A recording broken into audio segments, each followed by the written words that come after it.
ओम शांति।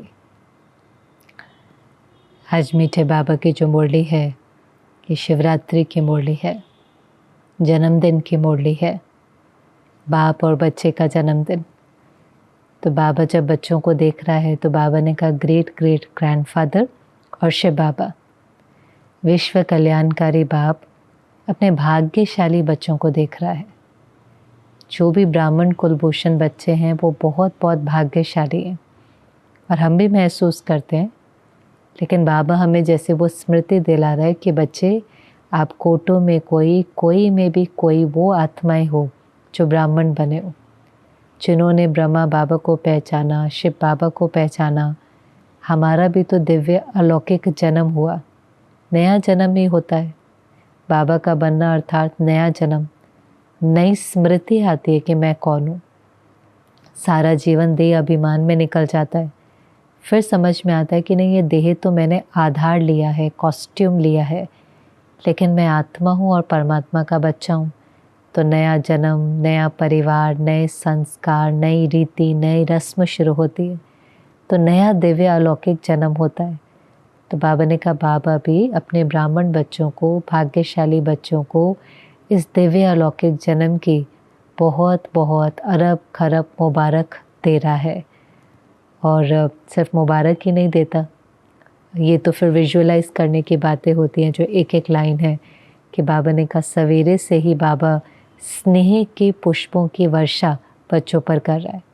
स्नेह के पुष्प, प्रेम के पुष्पों की वर्षा हो रही है, क्योंकि ये तो एक एहसास है। भगवान का प्यार हम समझा नहीं सकते, बता नहीं सकते, महसूस कर सकते हैं, ये एहसास है। दुनिया में भी लोग कहते हैं कि जब भी भगवान के प्यार को आप बताने की कोशिश करो, शब्द ही कम पड़ जाते हैं।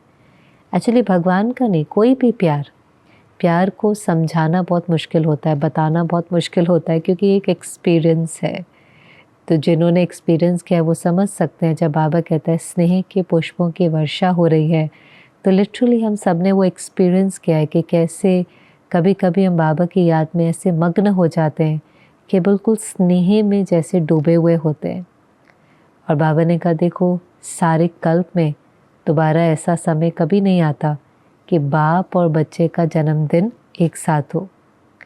ये है ही इतना अलौकिक, न्यारा और प्यारा दिन, क्योंकि संगम युग पर जब बाबा का अवतरण होता, जिसको दुनिया के हिसाब से हम शिवरात्रि कहते हैं, वैसे शिव जयंती कहना चाहिए, पर क्योंकि बाबा रात्रि में आता है, माना किस चीज़ की रात्रि है? अज्ञानता की। अज्ञानता की रात्रि से हमें ज्ञान देकर के सोचने में ले जाता है, इसलिए कहते हैं शिवरात्रि।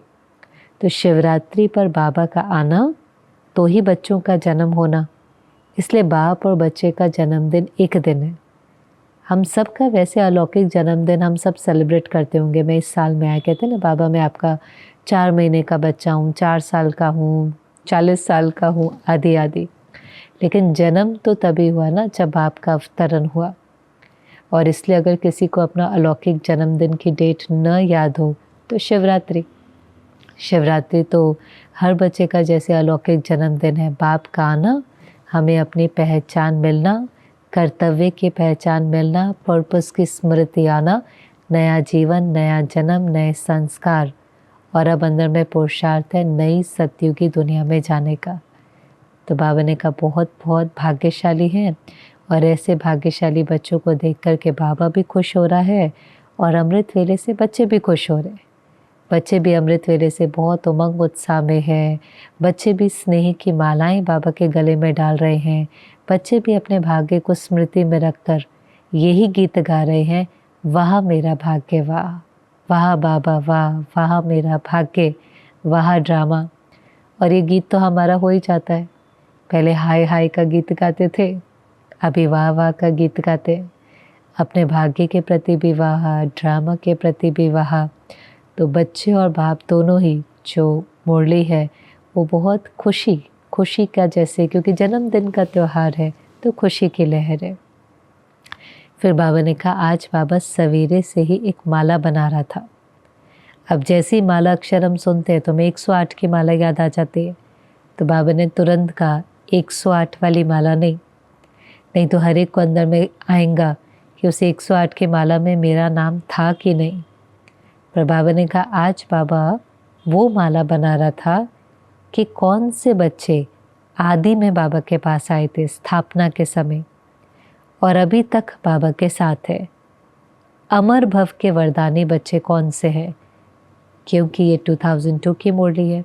बहुत सारी दादियाँ उस समय तक थी, दादियाँ भी और वरिष्ठ भाई भी, और बहुत सारी आत्माएं वो हैं जो आदि में स्थापना के समय आई, जब बाबा के घर में शुरू हुआ था। ओम मंडली के नाम से शुरू हुआ, धीरे धीरे धीरे धीरे देखो आज कितना विस्तार हो गया। इतना विस्तार कि आजकल मधुबन में बड़े बड़े प्रोग्राम्स होते हैं तो कितने ही विशिष्ट व्यक्ति वहाँ पर पहुँचते हैं। प्रेसिडेंट समान कितने ही लोगों का आना होता है। और एक वो समय था स्थापना का, जब बाबा के घर में, बाबा के ही हॉल में छोटा सा ग्रुप शुरू हुआ, छोटा सा। और फिर भी जो इकट्ठा रहा 14 साल ग्रुप, वो भी कोई बहुत बड़ा नहीं था, 300-350 का ही ग्रुप था। लेकिन उसमें से भी कई बीच बीच में चले गए। कई थे जो बेगरी पाठ के समय चले गए, भारत में आने के बाद चले गए। बेगरी पाठ बहुत लंबा नहीं चला, लेकिन जितना भी था डिफ़िकल्ट पीरियड था। और भारत में शिफ्ट होने के बाद, क्योंकि बहुत सारों के रिश्तेदार भारत में थे, तो उन्होंने इनवाइट करना शुरू किया, आप घर पर आओ, थोड़ा समय हमारे साथ रहो। जो आत्माएं कमज़ोर थी उन्हों को थोड़ा संशय भी आने लगा कि भगवान के यज्ञ में ऐसे कैसे हो सकता है कि खाने के लिए नहीं हो, पता नहीं इसका आगे क्या होगा, सारा खुट जाएगा, फिर हमारी संभाल कौन करेगा। मनो उन्हों को ये निश्चय तब भी नहीं था कि करण करावन हार स्वयं भगवान है। ये उसका रचा हुआ यज्ञ है, ये उसके बच्चे हैं। इसमें पेपर आ सकते हैं, तूफान आ सकते हैं, लेकिन किसी का नुकसान नहीं हो सकता। लेकिन हमेशा कहते हैं जब तूफान आता है, झाड़ हिलता है, तो जो कच्चे पत्ते होते हैं, कच्चे फल होते हैं, वो गिर जाते हैं। ऐसे बहुत आए, बहुत गए, यहाँ तक कि कई तो ऐसी आत्माएं भी जो मम्मा को लाने के निमित्त बनी, जो दादी जान के भी कई बार सुनाती है कि जिसने दादी के पुरुषार्थ को बहुत तीव्र किया। कोई कोई लाइनें ऐसी उन्होंने बोल दी जो उन्होंने पकड़ ली कि हर घड़ी अंतिम घड़ी है, या जब तक जीना है तब तक पढ़ना है, तो औरों के पुरुषार्थ को तीव्र कराकर वो आत्माएं चली गई। कई ऐसी थी जो बहुत श्रेष्ठ पुरुषार्थी थी तो भी चली गई। तो आज बाबा उन्हों को देख रहा था जो स्थापना के समय तक अब तक हैं, जिन्हों का ड्रामा में भी विशेष पाठ था, जिन्होंने सन्मुख भगवान के चरित्र देखे।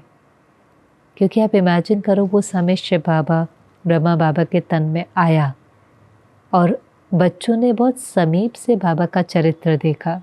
बाबा का उठना बैठना, बच्चों के साथ खेलना, पालना करना, पढ़ाना। अव्यक्त का पाठ तो बाद में शुरू हुआ, लेकिन पहले तो साकार का पाठ था। तो बाबा ने कहा कितने वो भाग्यशाली हैं। और फिर बाबा ने कहा सिर्फ वही भाग्यशाली नहीं है, अगर विश्व की आत्माओं के आगे कंपेयर करें तो हर बच्चा, हर ब्राह्मण बच्चा कोटों में कोई, कोई में भी कोई है। उसने भगवान को पहचाना। इसलिए बाबा कहते हैं मुझे अपने लास्ट बच्चे से भी बहुत प्यार है।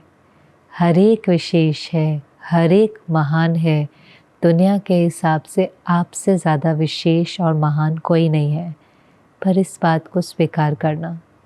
आज आप जनसंख्या देखो, करोड़ों आत्माएं, 700 करोड़ से भी ज़्यादा कहते हैं जनसंख्या है, और उसमें हम थोड़ी सी आत्माएं। देवी देवताएं भी टोटल कितने 33 करोड़ ही हैं। उसके अंदर भी नियमित रूप से चलने वाले, पुरुषार्थ करने वाले, ऐसे प्यार से बाबा की मुरली सुनने वाले, उसको हजम करने वाले, औरों के साथ शेयर करने वाले, जिसको बाबा से, मुरलीधर से, मुरली से, श्रीमत से बहुत प्यार हो, कदम कदम बाबा के श्रीमत पर चलकर अपने श्रेष्ठ लक्ष्य को प्राप्त करे, बाप समान बने। कितनी थोड़ी आत्माएं। और ऐसी थोड़ी आत्माओं को तो बाबा भी अपने सिर का ताज बनाता है। बाबा भी बहुत ऊंची नज़र से देखता है। हम कई बार भूल जाते हैं, पर बाबा को याद रहता है ये साधारण आत्माएं नहीं हैं, ये ऑर्डिनरी नहीं है, लेकिन ये महान ते महान विशेष आत्माएं हैं। और हर एक को ब्राह्मण जन्म होते ही ये भी जैसे ड्रामा का लॉ है, ब्राह्मण बनते ही हर आत्मा को कुछ ना कुछ विशेषता वरदान के रूप में मिलती है। तो बाबा ने पूछा, आप अपनी विशेषताओं को जानते हो? तो हर एक ने कहा, हाँ बाबा, क्योंकि हर एक के अंदर कोई ना कोई विशेषता तो है ही। पर बाबा ने कहा, जानते भी हो, मानते भी हो, फिर उसको किस लिए यूज़ करते हो? तो सभी ने कहा, बाबा हम अपनी विशेषता को विश्व के कार्य के लिए, विश्व कल्याण के कार्य के लिए यूज़ करते हैं। तो बहुत सुंदर कुछ बातें बाबा ने जो आज की मुरली में कही। पहला, इसको बहुत अंदर गहराई तक नोट करना है, अंडरलाइन करना है। बाबा ने कहा, जिसको जो विशेषता मिली है वो परमात्म देन है, कभी भी उसका अभिमान नहीं आए। और हम सब बैठ कर के स्मृति लेकर आए कि बाबा का बनने के बाद बहुत क्लियर हमें पता होता है कि ये विशेषता हमारे पास पहले नहीं थी। चाहे वो ज्ञान सुनाने की है, कोर्स कराने की है, अच्छा योगी है, किसी की दृष्टि में बहुत पावर होती है। हमारी दीदी थी मनमोहिनी दीदी, ऐसी दृष्टि में पावर थी कि सामने वाले को देखा भान भूल जाता था। किसी में कोई, किसी में ज्ञान, किसी में योग, किसी की दृष्टि बहुत पावरफुल, किसी की धारणाएं बहुत पावरफुल। लेकिन बाबा ने कहा, ये स्मृति रहे कि ये विशेषताएं परमात्म देन है। जब उन विशेषताओं को परमात्म देन समझेंगे और विश्व के कार्य में लगाएंगे तो बाबा ने कहा उस विशेषता में शक्ति भर जाएंगे। ऐसी शक्ति भर जाती है कि फिर वो विशेषता अनेक आत्माओं का कल्याण करने के निमित्त बनती है। और उन आत्माओं से आपको दुआएं मिलेंगी। वो सिर्फ महिमा नहीं करेंगी, वाह वाह नहीं करेंगी, उनके दिल से दुआ निकलेंगी कि ये हमारा जीवन परिवर्तन करने के निमित्त बने। वैसे भी हमें वाह वाह नहीं चाहिए, हमें अप्रिसिएशन नहीं चाहिए, पर बाबा भी कहते हैं कि हर एक से दुआएं कमाओ। और दुआएं कमाने के लिए ये स्मृति की विशेषता बाबा से मिली है और मैं बाबा से मिली हुई विशेषता को कार्य में लगा रहा हूँ। बाबा ने कहा किसी भी विशेषता को नेगेटिव यूज़ नहीं करना। अब नेगेटिव यूज़ करना किसको कहते हैं? निशानी बाबा ने बताई कि उस विशेषता को आपको अभिमान आ जाएगा। अब बहुत सूक्ष्म चेकिंग करनी है, क्योंकि अभिमान, जहाँ अभिमान होगा वहाँ अपमान होगा। तो अगर मुझे किसी विशेषता का अभिमान है, उदाहरण के तौर पर हमें बाबा से विशेषता मिली कि हम ऐसा किसी को ज्ञान सुना लेते हैं कि उनको बहुत सहज रीति से समझ में आ जाता है। बाबा मेरी बुद्धि को यूज़ करके अनेकों का कल्याण करता है, ये बाबा से मिली हुई विशेषता है। लेकिन अगर मुझे इसका अभिमान है और मुझे अंदर में लगता है कि मैं तो बहुत अच्छा स्पीकर हूँ, तो मैं तो पहले अपने को आइडेंटिफाई करता हूँ, ये मुझे स्मृति नहीं है, मैं आत्मा हूँ, बाबा का बच्चा हूँ, निमित्त आत्मा हूँ। पर कहीं ना कहीं ये आइडेंटिटी मेरी बनने लगी कि मैं स्पीकर हूँ, मोटिवेशनल स्पीकर हूँ, इंटरनेशनल स्पीकर हूँ, फलाना स्पीकर हूँ, राजयोगा टीचर हूँ, आदि आदि। कहीं पर यूनिवर्सल वर्ल्ड में कारोबार करने के लिए आपको कोई टाइटल लिखना पड़ता है, उसमें हर्जा नहीं है। कोई आपका फ्लायर बन रहा है, पर्चा बन रहा है, वहाँ कोई आपको कोई नीचे लिखना है ये फलाना कौन है, डेजिग्नेशन क्या है, आपने राजयोगा टीचर लिखा, हर्जा नहीं है। लेकिन स्मृति में क्या है, कॉन्शियसनेस में क्या है, अगर उसका भान है। और फिर कल को जब हमने भाषण किया, बाबा का ज्ञान सुनाया और किसी ने प्रशंसा करी तो हम बहुत खुश हो गए। लेकिन किसी ने निंदा करी, किसी ने इतना भी कह दिया आज आपने जो बोला उसमें बहुत फ्लो नहीं था, मज़ा नहीं आया, थोड़ा डल डल था, आपकी तबीयत ठीक है, कुछ भी ऐसा। क्योंकि आजकल तो ज़माना ही ऐसा है कि फटाफट लोग क्रिटिसाइज़ भी कर देते हैं, जजमेंट भी पास करते हैं, ट्रोल भी करते हैं, मेम भी बनाते हैं। सोशल मीडिया का ज़माना है। अगर मुझे उस चीज़ का भान होगा तो मुझे बुरा लगेगा, अपमानित महसूस होगा, इंसल्टेड, रिजेक्टेड फील होगा। और वो निशानी है कि मुझे याद ही नहीं है कि वो विशेषता मुझे बाबा से मिली है। अगर ये याद होगा तो मुझे बिल्कुल भी उस चीज़ का फ़र्क नहीं पड़ेगा। मुझे पता है बाबा ने मेरे मुख द्वारा जो सेवा करानी थी, आज किसी दिन बहुत अच्छा भी होता है, किसी दिन साधारण, ठीक है। सुदेश दीदी एक बार सुना रहे थे, बुद्धि है, बुद्धि रूपी बर्तन में बाबा ने दूध डाला, दूध निकल गया, पानी डाला, पानी निकल गया, जूस डाला, जूस निकल गया।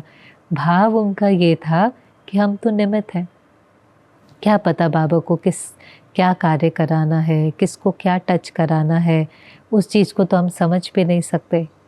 तो ये है अंडरस्टैंडिंग कि अगर हम किसी चीज़ से आइडेंटिफाई करते हैं, उसको अपनी पहचान बनाते हैं, उसके बारे में अगर कोई कुछ कहता है तो इंसल्टेड फील होगा। चाहे मुझे लगता है मैं बहुत अच्छा भोजन बनाता हूँ, मैं भंडारा संभालता हूँ, फिर हम भोजन बनाते हैं, फिर किसी को पूछते हैं कैसा बना, कहते हैं अच्छा बना है लेकिन पता नहीं आज थोड़ा सा वाइब्रेशन अलग लग रहा है। तो हमें अगर इंसल्टेड फील होता है तो मुझे लगता है मैं उस विशेषता को मैं अपनी पहचान बनाने लगता हूँ। मुझे ये याद नहीं रहता कि ये परमात्म देन है, वो कुछ भी हो सकता है। मैं भंडारे का इंचार्ज हूँ, मैं सेंटर का इंचार्ज हूँ, मैं स्पीकर हूँ, मैं डॉक्टर हूँ, ये भी हो सकता है। फिर डॉक्टर फ्रेटर्निटी के बारे में कोई कुछ कहता है, डॉक्टर ना आज सब करप्ट हो गए हैं, उनको ट्रस्ट ही नहीं कर सकते, सेकंड ओपिनियन तो लेना ही पड़ता है, थर्ड तो लेना ही पड़ता है, और मुझे बहुत बुरा लगता है। तो ज़रूर है कि मैं अपने प्रोफेशन भूल गया हूँ कि ये मेरा प्रोफेशन है। हर एक का अपना अपना अनुभव होगा, लेकिन मैं उसको अपनी पहचान बनाता हूँ। और मुझे लगता है कि इन्होंने डॉक्टर के बारे में कुछ नहीं कहा, इन्होंने मुझे कहा। ऐसे कैसे कह सकते हैं? और लोग तो बहुत चीज़ों से अटैच हो जाते हैं, अपनी सिटी से अटैच हो जाएंगे, अपनी गाड़ी से अटैच हो जाएंगे, अपने कोई फिल्म स्टार से इतना प्यार करेंगे उससे अटैच हो जाएंगे, उसके बारे में कोई कुछ बोलेगा तो लड़ने झगड़ने के लिए भी उतर जाएंगे। ये सब निशानी है कि अटैचमेंट, आइडेंटिफिकेशन रॉन्ग इमेज के साथ है। पर वो ग्रॉस लेवल पर है।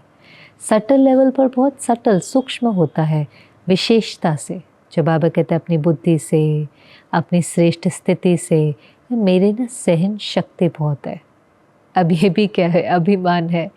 दूसरा कोई कहे आप में सहन करने की शक्ति है तो अलग बात है, पर खुद ही हम कहें मेरे अंदर बहुत टॉलरेंस है। फिर किसी दिन किसी ने कहा अरे आप तो बहुत सेंसिटिव हैं, तो बुरा लग जाएगा।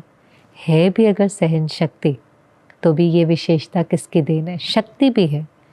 पहले हम सहन नहीं कर पाते थे, आज हम सहन कर पाते हैं, छोटी छोटी बातों को समा पाते हैं, उसका वर्णन नहीं करते, किसी की निंदा, किसी का गलत बोल हमें डिस्टर्ब नहीं करता। पर ये पावर भी मिली कहाँ से? ये शक्ति भी तो बाबा की देन है। सहन शक्ति, समाने की शक्ति, ये भी तो बाबा से ही मिली हुई शक्तियाँ हैं। तो बाबा ने कहा देखो, आपके यादगार में ही कहते हैं, देवताओं के यादगार में कहते हैं सर्व गुण संपन्न, 16 कला संपूर्ण, संपूर्ण निर्विकारी। माना सारे गुण, सारी शक्तियाँ संपूर्ण। माना क्या?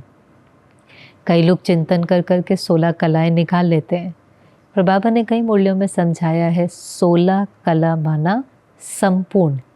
जैसे हम कहते हैं ना 16 आना, ये बात सच है, माना 100% सच है।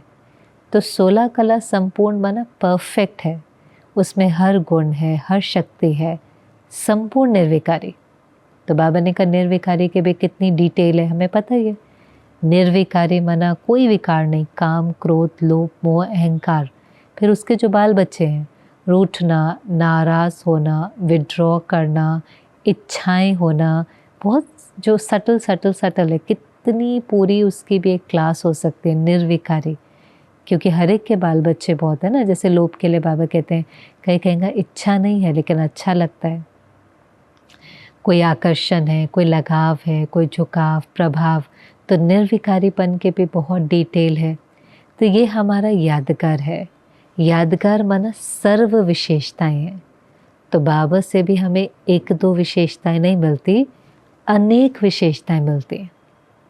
और आप किसी भी विशेषता को बाबा के कार्य में लगाओ, आप नोट करेंगे वो वृद्धि को पाएंगे और उससे अनेक विशेषताएं हमारे जीवन में और आने लगेंगी। तो यह बहुत ज़रूरी है। एक, जो बाबा ने कहा कि उस विशेषता को नेगेटिव यूज़ नहीं करें, हम उससे अपने को आइडेंटिफाई नहीं करें। अगर उसका अभिमान होगा तो ज़रूर अपमान महसूस होगा। और दूसरा, उसको विश्व कल्याण के लिए ही यूज़ करना है। कभी कभी विशेषता बाबा से मिली, फिर कभी कभी हमारा इंटेंशन बदल जाता है।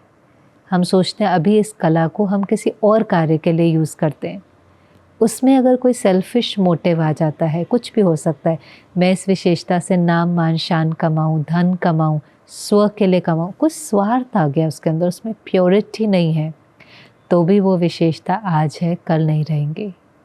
जो परमात्म देन है, जो विश्व कल्याण के अर्थ है, उसको उसी के लिए यूज़ करना चाहिए। ये तो हमारा भाग्य है जो बाबा से वो विशेषता मिली, और विशेषता को यूज़ करने से दुआओं का खाता जमा होता है। वो दुआएं हमारे पुरुषार्थ को तीव्र करती हैं, वो दुआएं असंभव को संभव करती हैं, last so fast so first जाने में मदद करती है।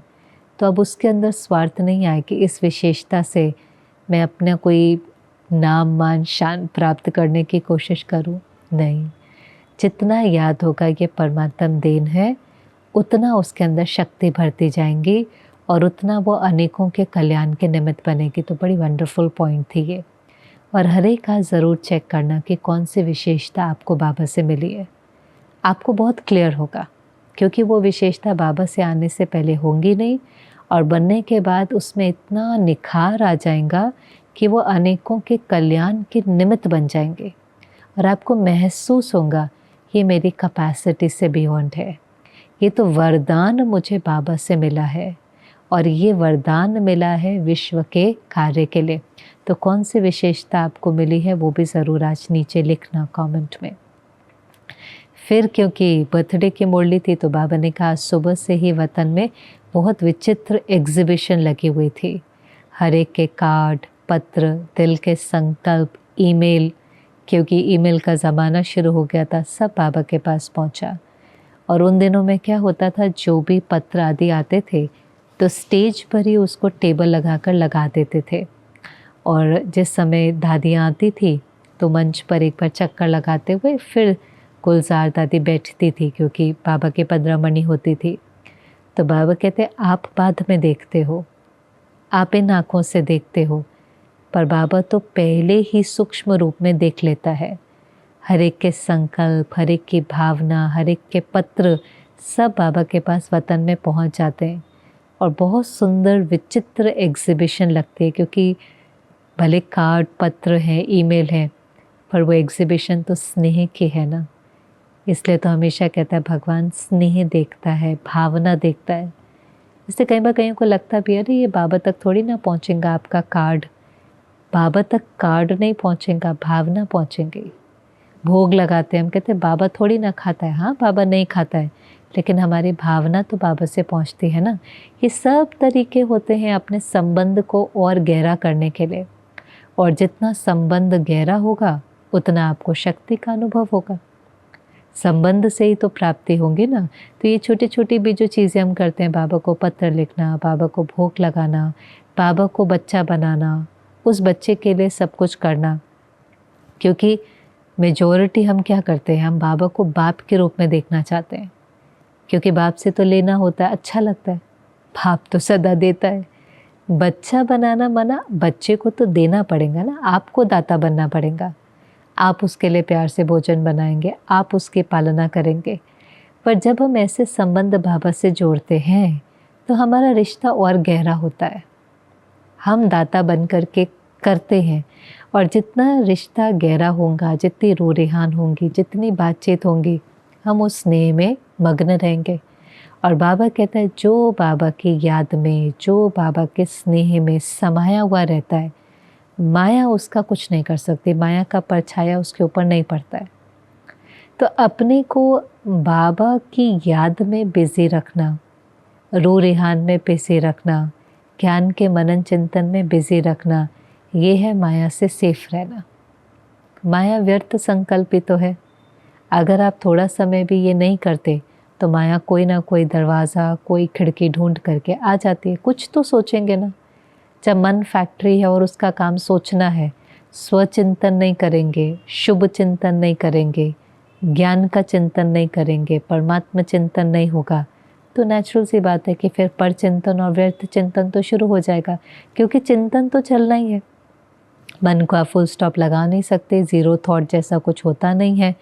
तो बस चिंतन की धारा को बदलना है, और इसीलिए ज्ञान का मनन चिंतन करना भी योग है, बाबा से रूह रेहान करना भी योग है।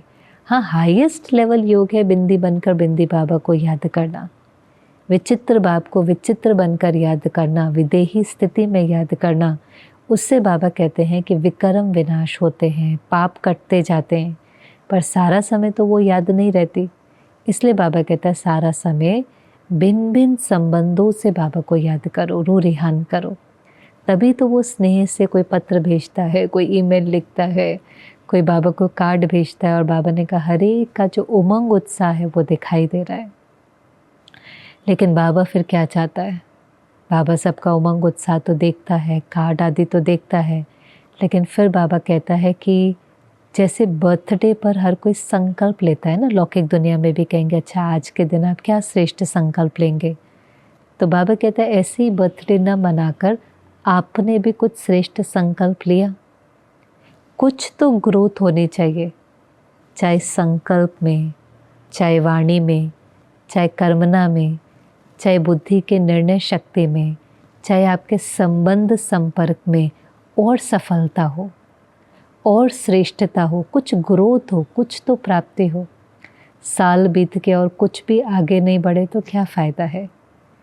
बाबा ने कहा संकल्प हर साल करते हैं, शिवरात्रि पर तो विशेष प्रतिज्ञा लेते हैं। आप सबको पता है सेंटर पर शिवरात्रि के दिन में क्या होता है, प्रोग्राम होने के बाद ध्वजारोहण होगा। हम सब कहते हैं बाबा हम आपका जो झंडा है, प्रत्यक्षता का झंडा, हर एक के दिल पर लहराएंगे। तो एक वो प्रतिज्ञा करते हैं और दूसरा आप देखिए हम सब खास प्रतिज्ञा का पत्र मधुबन से आता है। और कितनी प्रतिज्ञा उसके अंदर होती है, हम सबको संतुष्ट करेंगे, हम संतुष्ट रहेंगे, हम मीठा बोलेंगे। कई बार बड़ी बहन पहले बोलती है, उसके पीछे सब बोलते हैं, प्रतिज्ञा सब करते हैं। बाबा ने कहा पापा फाइल देखता है, बहुत बड़ी बड़ी फाइल है, हर साल संकल्प करेंगे, हर साल प्रतिज्ञा लेंगे। लेकिन बाबा इस बार कहता है एक चीज़ अंडरलाइन करो, एक शब्द जो नया नहीं है, पुराना है, लेकिन बाबा अंडरलाइन करा रहा है, दृढ़ता निरंतर। संकल्प किया लेकिन उसके अंदर दृढ़ता हो तभी तो सिद्ध होगा ना। संकल्प करते हैं शाम तक तो कई बार हम संकल्प भूल भी जाते हैं। इसलिए बाबा कहते हैं कोई भी संकल्प करो, आपने संकल्प किया कि अब मेरे मुख से मधुर बोल निकलेंगे, मुझे कोई बोल ऐसा नहीं बोलना जो किसी को दुख मिले, मुझे ऐसे बोल बोलने हैं जो किसी का स्वमान बढ़ाएं, किसी को सुख पहुंचाएं। मैंने संकल्प किया। पर बाबा कहते हैं इसको दृढ़ता का ठप्पा लगाओ, हर रोज़ अमृत वेले संकल्प को स्मृति में लेकर आओ। स्मृति वो पानी है, आपने संकल्प बीज होता है। आपने कोई वायदा बाबा से किया, प्रतिज्ञा किया, खुश कर दिया बाबा को। बाबा भी कहते हैं हाथ उठाकर संकल्प करके बहुत खुश कर देते हैं। लेकिन किसी भी बीज को पानी तो देना पड़ेगा ना, पानी भी देंगे, धूप भी देंगे। तो पानी क्या है, वो दृढ़ता। हर रोज़ उस संकल्प को रिपीट करना, उसको स्मृति में लेकर के आना। अगर थोड़ा ऊपर नीचे हो गया फिर अपने को कहना नहीं मुझे करना ही है। जैसे दुनिया में भी लोग कोई गोल चूज़ करते हैं तो उसमें उतार चढ़ाव आते हैं, गलतियाँ भी होती हैं, पर दृढ़ रहते हैं नहीं मुझे करना ही है, मुझे गोल्ड मेडल हासिल करना ही है, मुझे ये एंट्रेंस एग्ज़ाम क्लियर करना ही है। First attempt, second attempt, third attempt करते जाते हैं। फिर जब वो सफल होते हैं तो सफलता का आधार दृढ़ता होता है। कहते इन्होंने छोड़ा नहीं, ये मेहनत करते गए। दृढ़ता सफलता की चाबी है। और बाबा ने कहा प्रत्यक्षता बाद में होगी, पहले सफलता होगी। पिछली भी कुछ मुरलियों में बाबा ने कहा था पहले सफलता वर्ष मनाओ फिर प्रत्यक्षता होगी। सफलता किस रूप में? जब हम किसी न किसी संकल्प के ऊपर मेहनत करेंगे तो ही तो संकल्प जब सिद्ध होगा, वो कैरेक्टर चेंज होगा। जिस भी चीज़ के अंदर हमें ग्रोथ चाहिए उसकी सफलता हमें अपने जीवन में दिखाई देंगी। बाबा ने 3 लेवल पर सफलता कही, पहले स्व के लेवल पर, फिर सेवा में, फिर संबंध संपर्क में। तो स्व भी तो स्व से संतुष्ट होना चाहिए ना कि हाँ इस पुरुषार्थ से ये प्राप्ति मुझे हुई, मैंने ये प्रारब्ध को प्राप्त किया, मैंने मेहनत करी और मैं खुद कह सकूं हाँ अभी मुझे उतना क्रोध नहीं आता, अभी मेरे बोल मीठे। स्व के प्रति सफलता, स्व के प्रति सफलता भी तो बहुत डीप है ना। हर संकल्प श्रेष्ठ, हर बोल मीठा, हर कर्म सुखदायी, वृत्ति में सिर्फ विशेषताएं, दृष्टि हर एक की केवल विशेषताओं को देखें, भावना शुभ हो, रहम की हो। ये सब क्या है? स्व की सफलता। अंदर का ऑपरेटिंग सिस्टम पूरा चेंज हो रहा है, अंदर पूरी सफाई हो रही है, अंदर पूरा क्लीन हो रहा है। बाबा की श्रीमत अनुसार अब अंदर की एक एक चीज़ चले, प्योरिटी, संकल्प, बोल, कर्म में, भावना, वृत्ति, दृष्टि में, स्व से सफलता, फिर सेवा में। अब पहले स्व की सफलता होगी तो सेवा में सफलता होगी। सेवा की सफलता माना जो बाबा ने पिछली बार भी कहा था, यथार्थ सेवा वो है जब थकावट महसूस ना हो, खुशी अनुभव हो।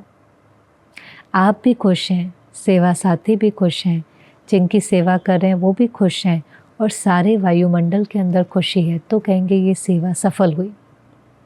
केवल सेवा उसको सफल नहीं कहेंगे बहुत लोग आए, बहुत अच्छा प्रोग्राम हुआ, नहीं, लेकिन वायुमंडल में वाइब्रेशन कैसा था हमारा, सेवाधारियों का, जिनकी सेवा करी, वायुमंडल निर्विघ्न सेवा थी, खुशी का वायुमंडल था, सब संतुष्ट थे और ऐसे संबंध संपर्क में सबने दुआएं दी।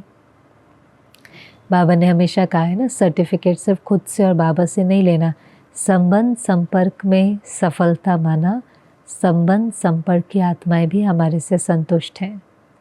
कभी कभी कई लोग लंबा लंबा समय ज्ञान में चलते हैं, उनके परिवार वाले उनसे संतुष्ट नहीं होते, सीधा कई बार कहते हैं दीदी ये सब कुछ यहीं पर करते हैं, सेंटर पर तो सीढ़ी पर चढ़ कर के पंखे भी साफ करेंगे, घर में तो पानी का ग्लास भी नहीं उठाते।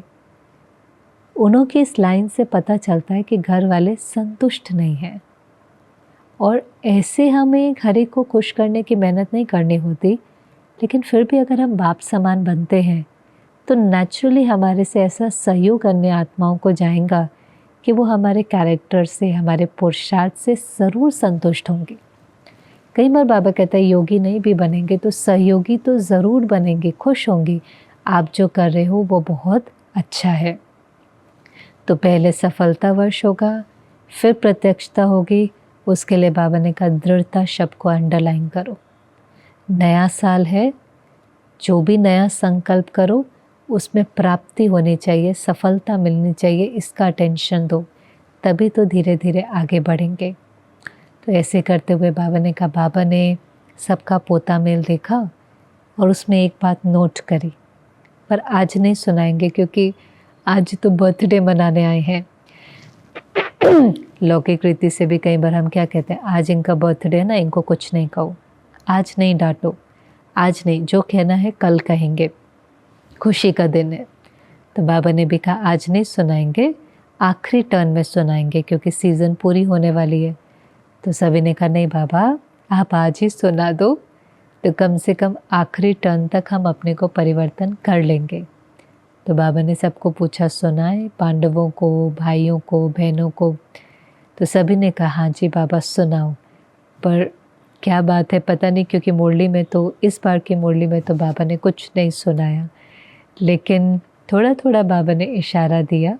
पर आप खुद मुरली पढ़ेंगे तो महसूस करेंगे कैसे, क्योंकि जन्मदिन की मुरली थी तो बाबा ने बहुत मोटे रूप से इशारा दिया, बहुत ज़्यादा डेप्थ में जाकर के किसी को बुरा लगे ऐसा कुछ नहीं, बस हल्का हल्का कहा कि बच्चे अंदर में कोई प्राप्तियाँ होनी चाहिए, विशेषताओं को परमात्म देन समझो, उसका कभी अभिमान नहीं आए, उसको विश्व कल्याण के अर्थ यूज़ करो। तो ये मेन मुरली थी।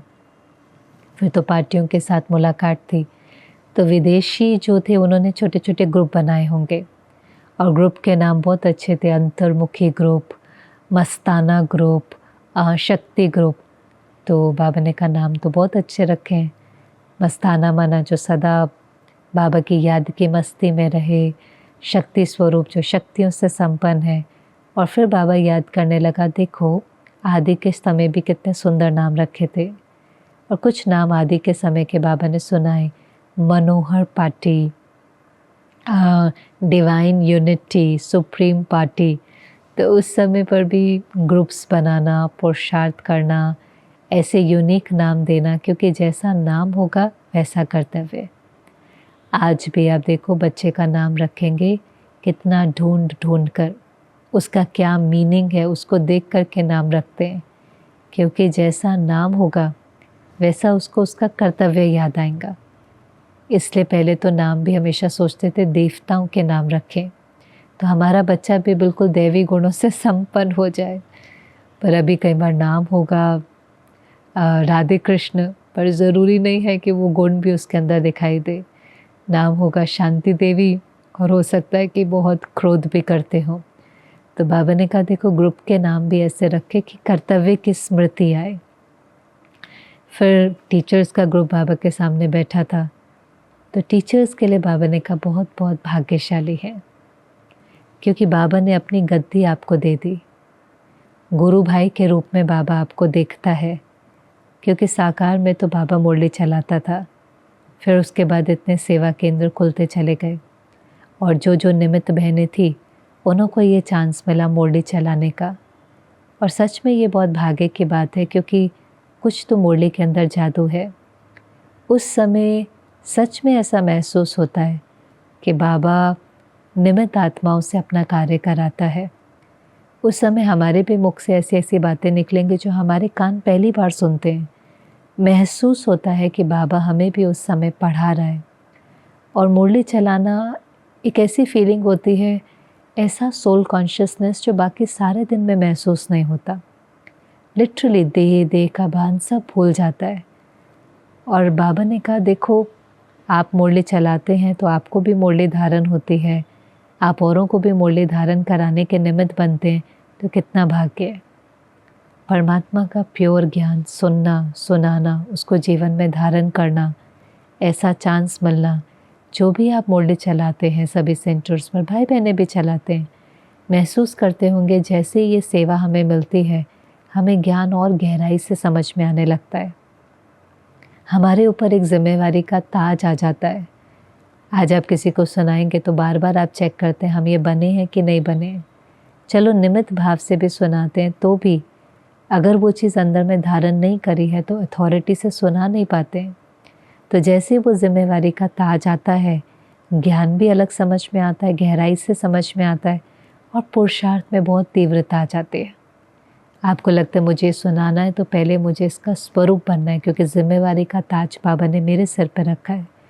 मैं बाप समान बनूंगा तो ही तो हम औरों को बाप समान बना सकेंगे ना। तो जैसे बाबा रिमाइंड कर रहा हो कि कितने भाग्यशाली। इसलिए कभी भी अगर ये चांस मिलता है मुरली चलाने का, तो बाबा को दिल से शुक्रिया करें और बहुत निमित्त भाव से बाबा आप मुझे यूज़ करो। आगे भी बाबा ने कहा आत्माओं को महसूस हो, जब बाबा भारत के टीचर से मिल रहा था, कि उन्हें महसूस हो कि टीचर बहन ने नहीं बोला, बाबा ने इसके द्वारा आज मुझे ये टच करवाया। बाबा ने कहा आपके फीचर्स से बाप का साक्षात्कार हो। उन्हें ऐसा महसूस हो कि इनकी सूरत से परमात्म शक्तियाँ, परमात्म गुणों को महसूस करें। मना वो हमारे से कभी कनेक्ट नहीं हो, बाबा से जुड़े। इतनी अंदर इंटेंशन में प्योरिटी होनी चाहिए कि कोई स्टूडेंट को हमें अपने से नहीं जोड़ना है, बाबा से जोड़ना है। ओके, ये बहन मुझे बाबा से जोड़ने के निमित्त बनी थी, इसलिए मैं देश के किसी भी कोने में हूँ, विदेश के किसी भी कोने में हूँ, बाबा मेरे साथ है, कंबाइंड है। क्योंकि और टीचर बहनों का काम क्या होता है, जैसे वो ब्राह्मण होते हैं ना, शादी कराते हैं, हथियाला बांधते हैं, तो क्या करते हैं फिर जो लड़का लड़की है वो एक दूसरे को याद करते हैं, ब्राह्मण को थोड़ी ना याद करते हैं। ऐसे हमारा काम है आत्मा को परमात्मा से जुड़ाना, फिर वो आत्मा परमात्मा को याद करे, उससे सर्व प्राप्तियाँ करे। हम किसी को सर्व प्राप्तियाँ करा नहीं सकते हैं। इसीलिए बाबा ने कभी भी नहीं कहा फॉलो ब्रदर सिस्टर, बाबा हमेशा कहते हैं फॉलो फादर, रिमेंबर शिव बाबा, फॉलो फादर, फॉलो ब्रह्मा बाबा। क्योंकि ब्रदर सिस्टर निमित्त बन सकते हैं, बाबा उनको यूज़ कर सकता है। वो भी बाबा उनको यूज़ करता है जो जितना समर्पित बुद्धि है, जो जितना अपने को तन मन धन से समर्पित करता है बाबा के आगे, उन्हीं से ही बाबा बेहद का कार्य करा सकता है। जो समर्पित बुद्धि नहीं है, जिसको अपनी बुद्धि का अभिमान है, तो बाबा भी उसकी बुद्धि को कैसे यूज़ करेगा, कैसे अन्य आत्माओं को टच करेगा। इसीलिए बहुत सुंदर था, बाबा ने कहा आपके फीचर्स फ्यूचर दिखाएं, बाप का साक्षात्कार कराएं, बाबा की शक्तियों गुणों का एहसास कराएं, भगवान से जोड़ें।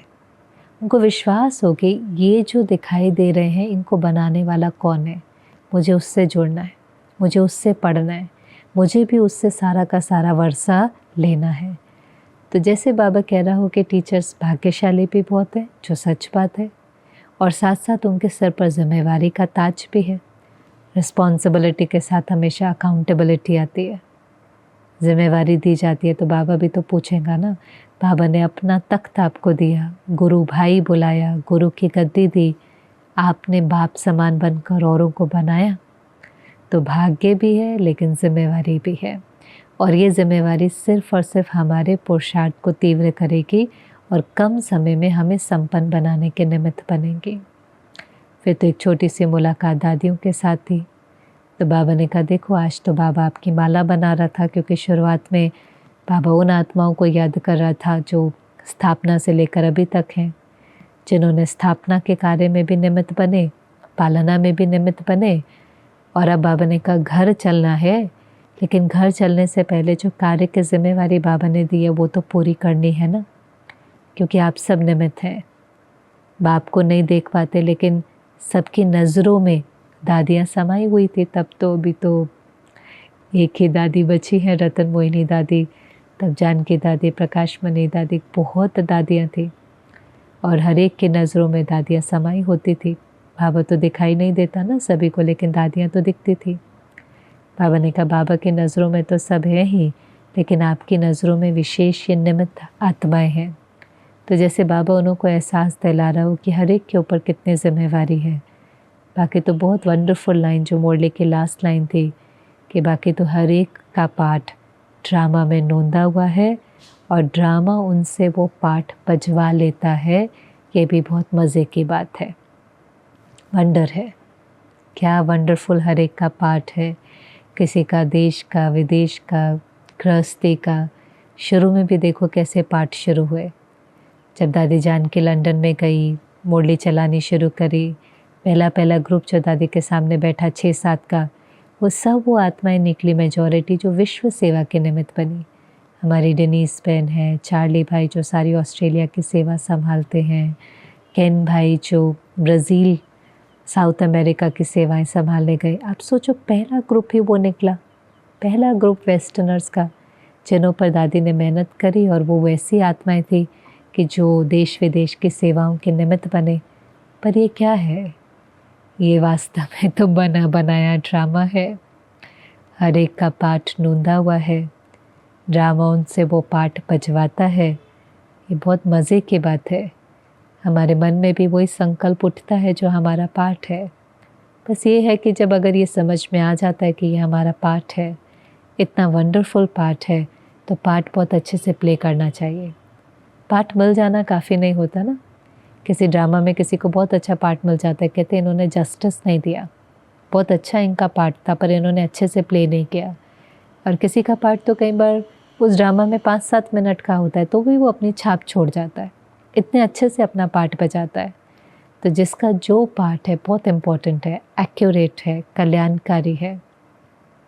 इस कल्याणकारी ड्रामा में कल्याणकारी पार्ट है और फिक्स्ड है, बना बनाया ड्रामा है। इसलिए अपने पार्ट को देखें, उसको स्वीकार करें, एक्सेप्ट करें और बहुत अच्छे से उस पाठ को बजाएं। तो हमारे पाठ से बाबा प्रत्यक्ष हो।